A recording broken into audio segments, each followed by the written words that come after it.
El tema que el Espíritu de Dios ha suscitado en nuestros corazones para trabajar este año me parece muy importante, muy interesante.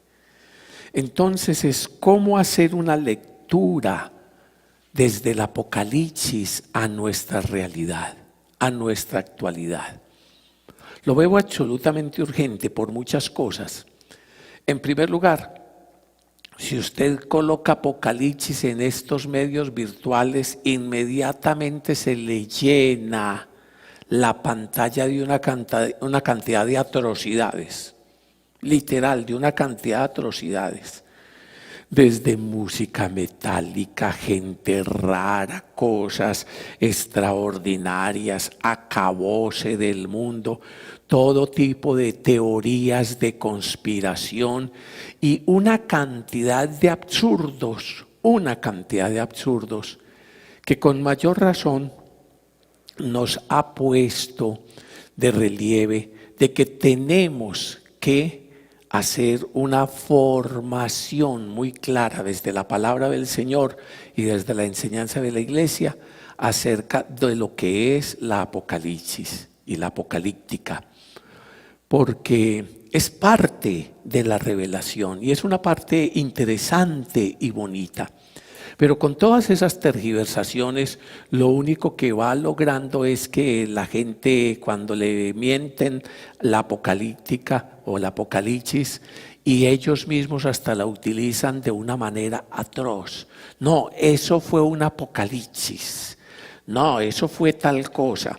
Y entonces la falta de información, la falta de buena formación lleva a que aún en los medios de comunicación y en el lenguaje cotidiano, algo que es tan bello, apocalipsis, literalmente, y desde ya ustedes recuerdan lo que significa apocalipsis, desocultar, apokaliptein, es la expresión griega con la que comienza el libro del Apocalipsis, descubrir, revelar. Precisamente algo que es fundamental es el motivo de las revelaciones, del descubrimiento, y nos lo dice desde el principio del Apocalipsis, es el descubrir desde Dios, ese proyecto sobre Dios. Entonces a la gente antes les está ocultando, antes les está cubriendo.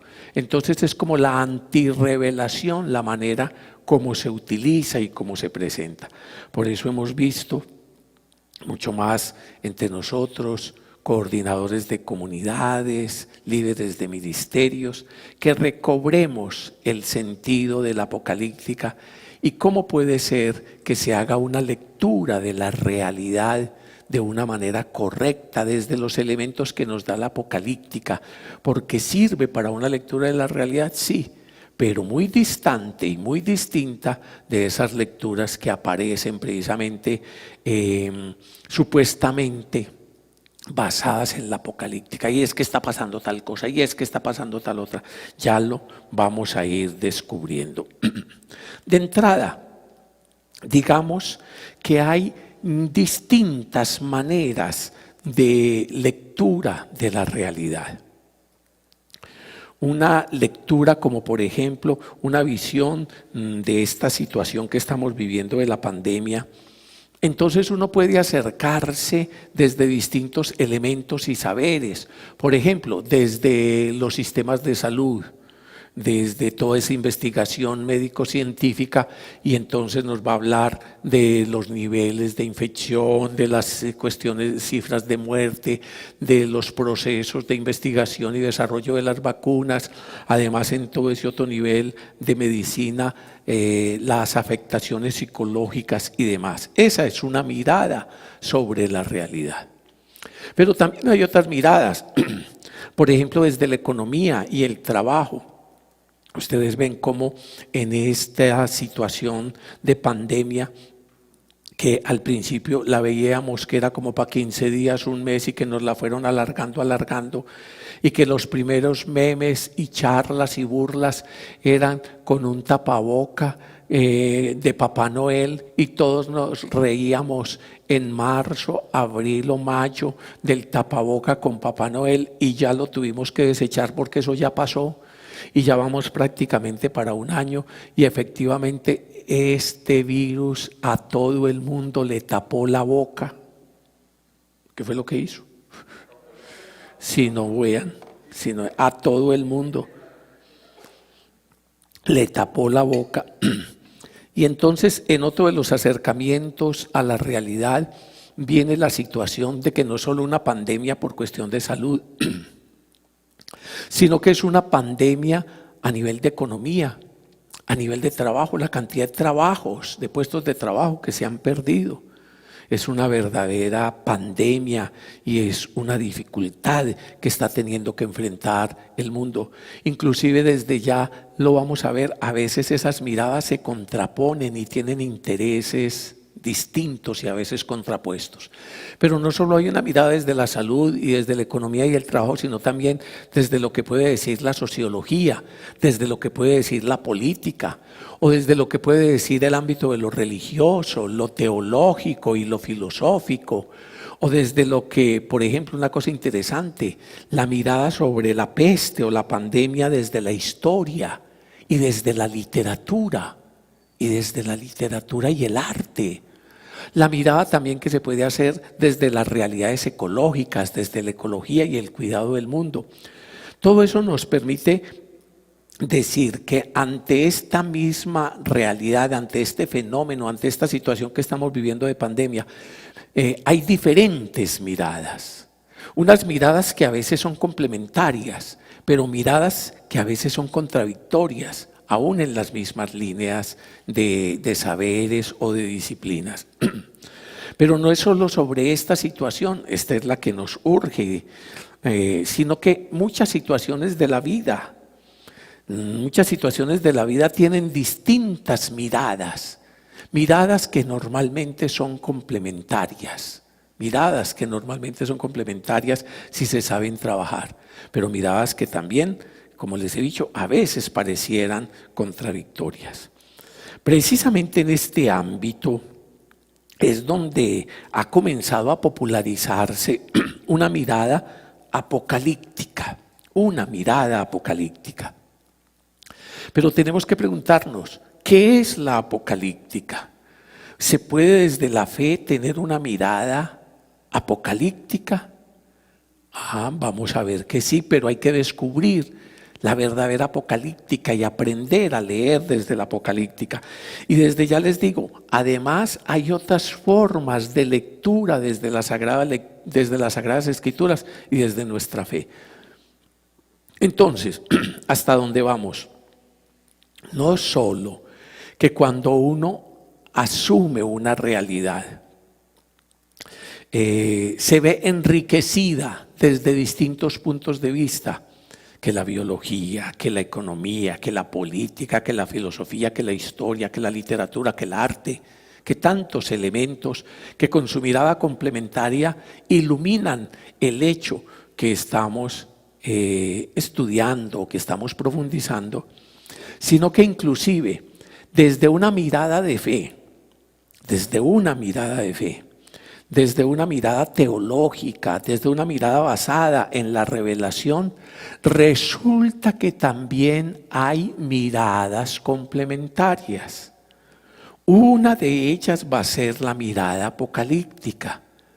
Y entonces eso va a ser el motivo del curso. Pero antes de introducirnos en el motivo del curso, vamos profundizando en cómo es eso de que hay varias miradas. Mire, la Sagrada Escritura nos ofrece la palabra de Dios que ilumina y da sentido a las realidades que vivimos. Pero no solo para entender las realidades, sino para asumirlas y para transformarlas. Esto es importante. Las Sagradas Escrituras nos permiten una mirada especial sobre la realidad, la palabra de Dios, las Sagradas Escrituras que nos transmiten la palabra de Dios. O sea, Dios quiere darnos una mirada, su mirada sobre los acontecimientos de la vida. Pero no es solo una cuestión de una mirada, de que yo me pongo unos lentes o me quito y me pongo otros con otro color o desde otra situación. No es solo una mirada, una hermenéutica, una interpretación, no. Es que además la palabra de Dios capacita. Es que además la palabra de Dios nos permite asumir la realidad. Es que además la palabra de Dios transforma la realidad. Son palabras performativas, dirán algunos de los teóricos modernos. Así como en la Sagrada Escritura Dios lo creó todo a través de su palabra, entonces cuando nosotros tenemos una mirada sobre nuestras realidades, por ejemplo esta situación de pandemia, esta situación de crisis y dificultad, no es simplemente una mirada allí artística, literaria, histórica o como desde afuera y de espectador, sino que es una palabra, la mirada, la palabra de Dios que nos permite asumir, que nos permite transformar, que nos permite redimir, que nos permite vivir de una manera salvífica esa realidad. Pero como en las Sagradas Escrituras, y recordamos la segunda carta de San Pedro, capítulo 1, verso 21, segunda de Pedro, capítulo 1, verso 21, como en las Sagradas Escrituras, hombres movidos por el Espíritu Santo han hablado de parte de Dios. Esa parte es preciosísima, ahí en la segunda de San Pedro. Entonces nos va diciendo que la palabra de Dios no puede tomarse como si fuera simplemente palabrería humana, porque la palabra de Dios no ha venido simplemente como una mera mirada, como un mero saber humano, como una mera palabra humana, sino que hombres movidos por el Espíritu Santo han hablado de parte de Dios. Entonces tenemos que tener en cuenta el lenguaje humano y sus diferentes géneros de expresión para poder comprender lo que Dios nos quiere revelar. Este texto es precioso. Nos coloca los protagonistas de la palabra de Dios, los protagonistas de la revelación. En primer lugar, Dios. Es palabra de Dios, verdadera palabra de Dios. Pero Dios que por la acción de su Espíritu Santo, Dios que por la acción de su Espíritu Santo habla a través de hombres. Hombres. Entonces nos aparece los tres protagonistas verdaderos, actores verdaderos de la revelación. Dios, que es el que está hablando y revelándose, por la acción del Espíritu Santo, habla con hombres concretos y reales de determinada época y región. Por eso la segunda de San Pedro lo señala. Hombres movidos por el Espíritu Santo han hablado de parte de Dios. Y esto nos da el criterio fundamental para aprender a leer la Biblia. Esto nos da el criterio fundamental para que podamos leer la actualidad desde la fe, para leer nuestra vida desde la fe. Esto nos lleva a descubrir qué es lo fundamental cuando nos acercamos a la Escritura. ¿Qué? Cuando nos acercamos a la Escritura queremos saber, conocer lo que Dios, a través de hombres movidos por el Espíritu Santo, nos está revelando. ¿Cuál es el objetivo de acercarnos a la Sagrada Escritura? ¿Qué es lo que tenemos que buscar cuando nos acercamos a la Sagrada Escritura? No los oigo. Lo que Dios, a través de hombres movidos por el Espíritu Santo, nos quiere decir. Cuando usted se acerque a la Sagrada Escritura, ese es el criterio de lectura, ese es el criterio de interpretación, esa es la regla de oro para poder interpretar la Sagrada Escritura. Descubrir qué, lo que Dios, a través de hombres movidos por el Espíritu Santo, nos quiere revelar. Dios es verdadero autor de las Sagradas Escrituras, sí, el actor principal, pero los hombres son verdaderos autores, también. Y esto hay que tenerlo muy en cuenta. A ver, ¿ustedes tienen su Biblia por ahí? A ver, levanten la Biblia. Allá los que están en su casa, ¿tienen la Biblia? ¿O van a estudiar Biblia sin Biblia? Ah, muy bien. Entonces, ¿esta es palabra de Dios? Claro, verdadera palabra de Dios, como quiera que ha sido inspirada por el Espíritu Santo y que es Dios el que habla como padre y amigo a los hombres, nos va a decir la Constitución Dei Verbum. Esta es palabra humana.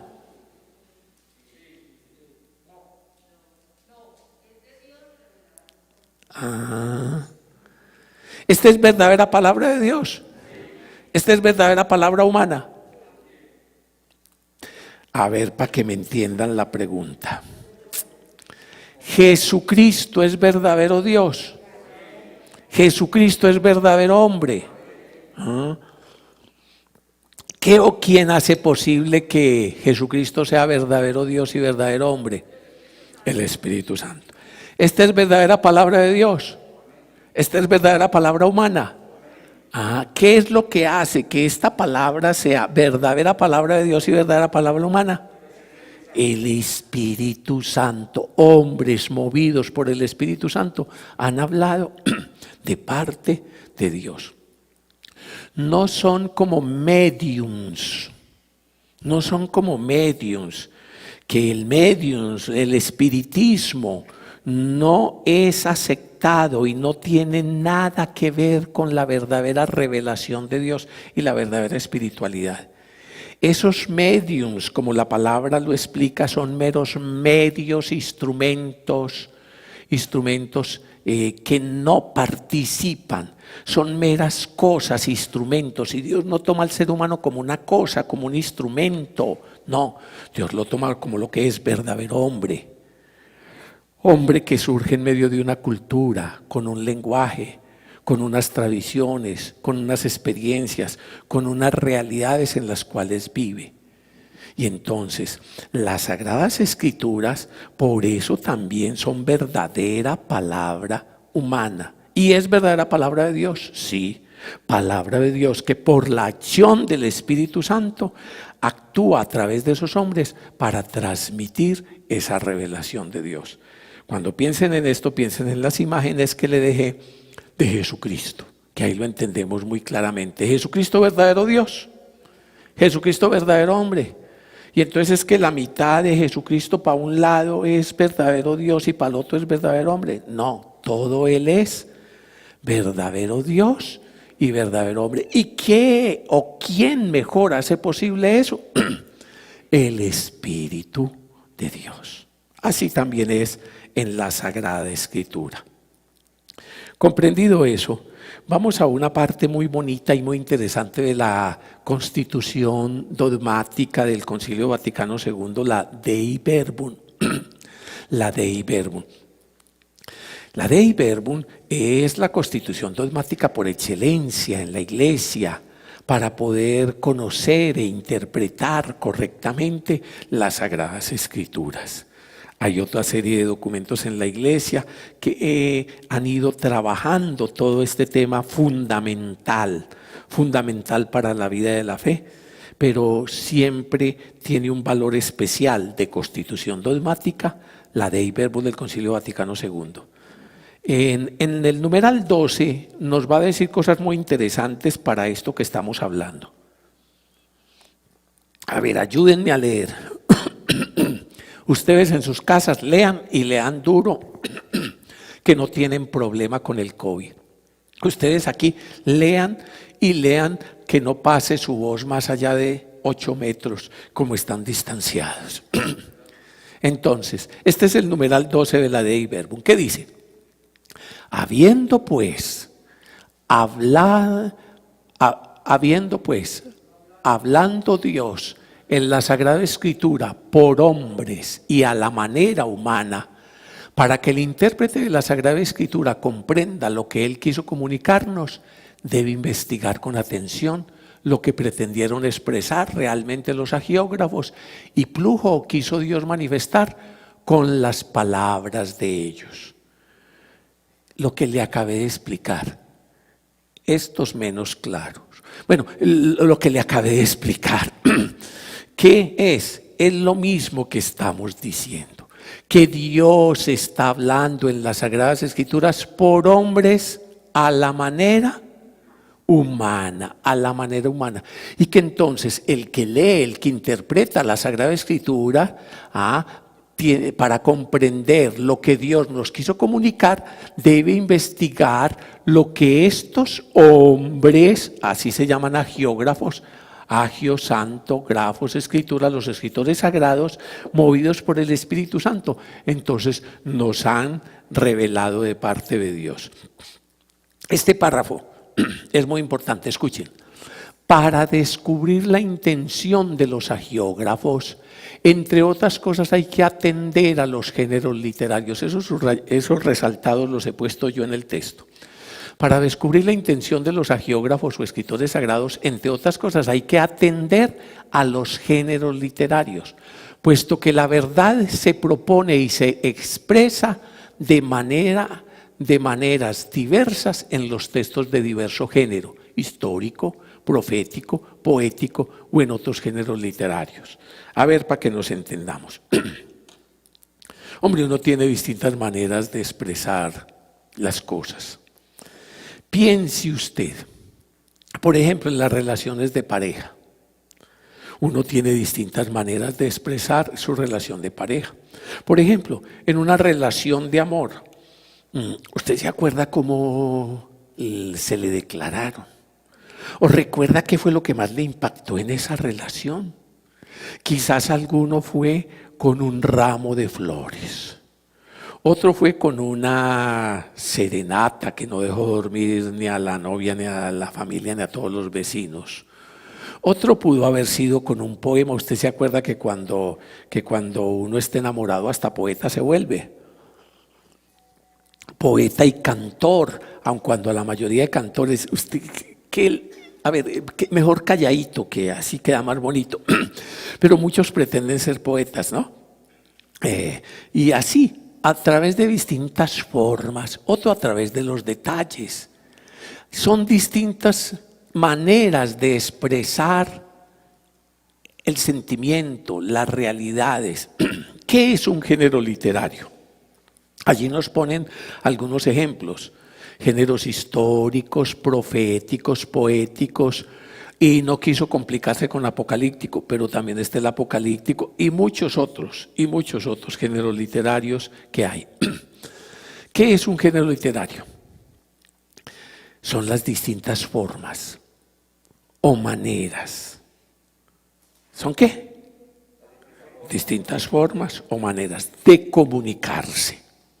Distintas formas o maneras de comunicarse que usan los hombres de determinada época y región y que generalmente están en relación con determinados contenidos. ¿Qué fue esa cosa tan larga? Se lo voy a explicar. ¿Se acuerda que cuando usted cumplió 15 años no aguantó la cantidad de WhatsApp que le ponían y que entonces era por el Facebook y el Instagram que lo llenaron de mensajes? No se oye nada, mi padre. Cuénteme a ver. En la época suya, efectivamente, todavía no había ni internet. Entonces, efectivamente, no le llevaban ni WhatsApp, no le llegaban mensajes a través del Facebook y del Instagram, no. Yo sé que a usted en sus 15 años lo que le tocaron fue telegramas y algunos aquí y de los que me están viendo allá, señales de humo. Algunos lo felicitaron, fue con señales de humo, más o menos, ¿cierto? Esos son géneros literarios, formas o maneras de comunicarse, utilizados por hombres de determinada época y región y puestos en relación con determinado tipo de contenido. ¿Sí me voy haciendo entender? Entonces, si los escritores sagrados son escritores de hace 2000 años y más, los del Antiguo Testamento, uno tiene que ver cómo era que ellos se comunicaban, qué formas utilizaban, cuál es el ambiente cultural, todo eso, para poder entender qué es lo que Dios, moviendo por el Espíritu Santo a estas personas, nos están queriendo decir. La verdad es que, bendito sea Dios, es una de las características de la palabra de Dios. Con más de 2000 años y cuando uno la lee es con ese frescor y esa actualidad. y es actualidad. Uno lee escritores de hace 500 años, escritores de hace 1000 años, ni se diga escritores de hace 1500 años, ¿y qué pasó aquí? Inmediatamente se da uno cuenta que es un salto mortal en el tiempo y poco o nada entiende. Ustedes algunos, por ejemplo, han leído el español antiguo, ¿cierto? Y así las categorías, aun cuando sea una traducción adecuada a nuestra realidad, uno amigo se da cuenta las disparidades de todo un montón de cosas culturales, tradiciones, dichos, maneras de concebir el mundo, una cosa horrible, que hacen prácticamente ininteligible muchos de esos textos. Pues el Señor, a través de su Espíritu, hace que esa palabra tenga una vigencia especial.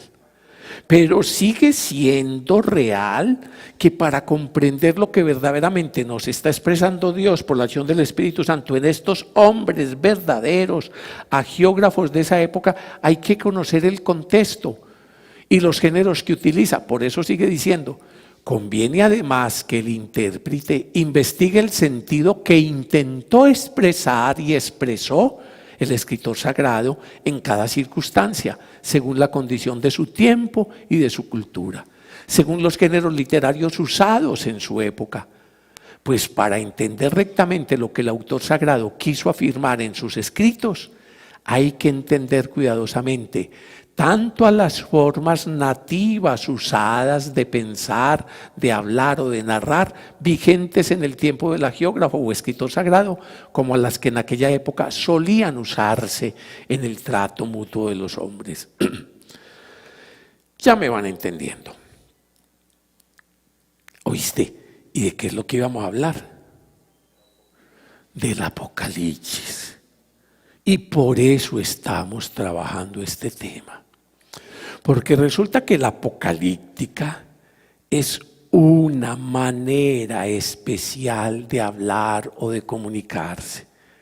Es uno de los géneros literarios utilizados tanto en el Antiguo como en el Nuevo Testamento. Y hay distintos géneros literarios. Ya ven, unos géneros literarios, por ejemplo, los históricos. Hay otros géneros literarios, los proféticos, otros, los poéticos. Es más, cuando uno se acerca a la Biblia, fíjense por ejemplo en el Antiguo Testamento, uno tiene distintas maneras de organizar la Biblia, que es toda una biblioteca. Eso es lo que significa Biblia. Ta biblión, ¿qué significa? Biblioteca, los libritos. Ta biblión, los libritos. ¿Cuántos 73 libros tenemos aquí? 73. ¿Cuántos 46 en el Antiguo Testamento? Saque la calculadora. ¿Cuántos nos quedaron para el Nuevo? 27. ¿Sí? En nuestras Biblias católicas. Entonces aparecen los 73 libros. Es toda una verdadera biblioteca. Esa biblioteca hay muy distintas formas de organizarla. Usted que tiene cientos y cientos de libros y ya no le caben en la casa, y no estoy contando Wikipedia, sabe que uno tiene que organizarlos para poder encontrar algo. Cada rato es, ¿dónde dejé tal libro que lo necesito? ¿Le ha pasado? Y claro, se lo presté a fulano y nunca más me lo devolvió. Bueno, ¿o dónde dejé tal libro? Probablemente ahí está, vaya, encuéntrelo. Y uno tendría que organizar para poder encontrar. Así con estos 73 libros están organizados. Muy fácil. Antiguo o Primer Testamento, Antigua Alianza y Nueva Alianza, 46 y 27. Pero hay distintas maneras de organizarla. Ahora no me voy a quedar en eso porque yo sé que ustedes ya son expertos en esto cuando hemos visto Introducción a la Biblia. Lo que quiero resaltar es que una de las maneras de organizar la Biblia es por los géneros de expresión de esa literatura, de esos libros. Entonces, por ejemplo, libros legales, los primeros 5 libros, la Torá o Pentateuco. Cuando usted va a la Biblia, los primeros 5 libros es lo que llamamos la Torá, Pentateuco. Entonces tienen un género especial. Otros, los libros históricos. Los libros históricos como Josué, Jueces, Ruth, Primero y Segundo de Samuel, Primero y Segundo de Reyes, Primero y Segundo de Crónicas, etc. esos libros tienen un género de expresión más de tipo histórico narrativo. Pero hay otro tipo de libros que usted los ve y ahí mismo los distingue cuando lo está leyendo, los proféticos. Los grandes profetas, Isaías, Jeremías y Ezequiel. Y los otros 12 profetas, los profetas que llamamos menores, los 12 profetas menores, Oseas, Amós, Miqueas, Joel, Abdías, Jonás, Nahum, Habacuc, en fin, usted se los aprende y ya tiene ahí inspiración para que le coloque a algunos de sus hijos o sus nietos. Entonces, pero lo que le quiero decir es que hay distintos géneros de expresión cuando uno se acerca a la Biblia.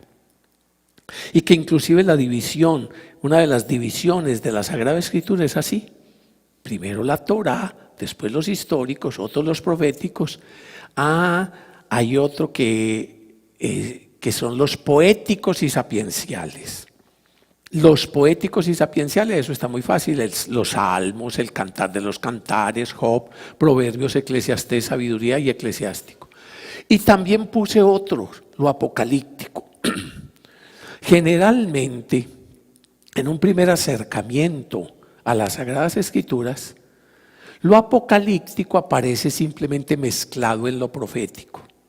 Inclusive quizás ustedes fueron de los que aprendieron que había 4 profetas mayores, ¿se acuerdan? Que eran 4 profetas mayores y 12 menores, ¿se acuerdan? Mayores, ¿por qué? Porque eran muy grandes y muy gordos, y menores porque eran así bajitos, chiquitos y flaquitos. No, por la cantidad de escritos. Mayores, Isaías, Jeremías, Ezequiel, y colocaban allí a Daniel. Y los 12 menores de lo que les he hablado, que por eso es profetas menores en la cantidad, en el tamaño del escrito. Sin embargo, Daniel no es exactamente un profeta. Daniel es un apocalíptico. Daniel es en el Antiguo Testamento el clásico de la apocalíptica, aun cuando en el Antiguo Testamento también hay unos pasajes que tienen el género literario apocalíptico. Por ejemplo, Isaías capítulo 25 al 27, Ezequiel capítulo 1 al 3, o también Ezequiel capítulo 36 al 48. Zacarías capítulo 7 al 14, entre otros de los textos más famosos.